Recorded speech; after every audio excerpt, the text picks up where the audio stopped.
এখন আমি আছি ঠিক স্বর্গদ্বার সমুদ্রের পাড়ে। এই হচ্ছে স্বর্গদ্বারের মেলা বা ইয়েটা যেখানে বসে।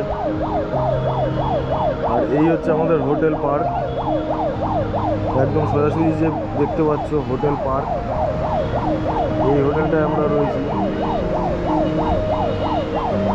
ফার্স্ট ফ্লোরে। ঠিক এখান থেকেই বীজটা আমি তোমাদের দেখাচ্ছি একটু আগে।